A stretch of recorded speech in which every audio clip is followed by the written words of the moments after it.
ka tagama nafamaba sen fɛ mun ɲɔgɔnna ma deli ka kɛ Ameriki jamana ɲɛmɔgɔ fɛ Niger a y'i sara kunnafoni sɛbɛn AFP la. Blinken a ye weleweleda kɛ ko ka jateminɛ kɛ ka tɛmɛ mun yelen bɛ i n'a fɔ saridasiw wulikajɔ Ameriki jamana fɛ ni dan sigira Faransi ka toli la Mali kɔnɔna la san 9 kɔfɛ. A ko anw bɛ fɛ ka fɛn kura de bila sen kan. Blinken ka kuma la a ye ɲininkali mun jaabi alamisadon tile laban na Niamey. Blinken ko cette approche holistique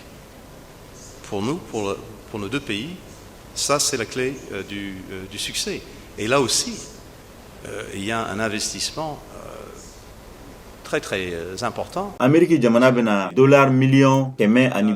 o di Niger ma ani a ko fɛnɛ ko Ameriki jamana a bɛ fɛ ka wulikajɔ kɛ yasa jihadi kɛlɛkɛla den kɔrɔw Ameriki jamana ka hakili la olu ka se ka baara kɛ i n'a fɔ ka sɛnɛ kɛ wagati yɛlɛma ni ale fanga ka bon ni jamana kɔnɔna la. A y'a yira fɛnɛ k'a fɔ k'u bɛ fɛ ka baarakɛɲɔgɔnya kura k'o kɛ ni Niger jamana ye lakana fanfɛla la ni Ameriki jamana ale kɛlen don ka saridasiw dagayɔrɔ dɔ sigi ye ni a bɛ fɔ a ma ko base 201 cɛncɛn fuga kɔnɔna la yasa u se k'u ka avion pankunuma ni mɔgɔto de minnu kɔnɔna la o bila ka pan Sahel cɛncɛn fuga kɔnɔna la. Faransi fɛnɛ bɛ yen ni a ka saridasiw 1000 ye jatigɛwale mɔgɔw kɛlɛli la ni a bɛ wagati jan bɔ sisan nka a bɛ fɛ ka yɛlɛma don a la kabi u bɔra Mali la. Blinken ka nin tagali a bɛ kan ka kɛ wagati la ni Mali ani Rusi jamana ka baarakɛɲɔgɔn o kɔni a bɛ kan ka kolo gɛlɛya kosɛbɛ kabi Faransi ka barikani ni a daminɛna san 2014 yasa jihadisiw k'u kana se ka don Bamakɔ kɔnɔna la welela kana Ameriki jamana ka kɛnɛma ko ɲɛnabɔbaga ni o ye Blinken ye ko ale hakilila la États-Unis ani Faransi k'u faralen don ɲɔgɔn kan yasa kana ni ɲɛda kura ye farafina tilebi yanfan kɔnɔna la ko mun bɛ sinsin bɛɛjɛ fanga ɲɛtaga ko ani marako ɲuman.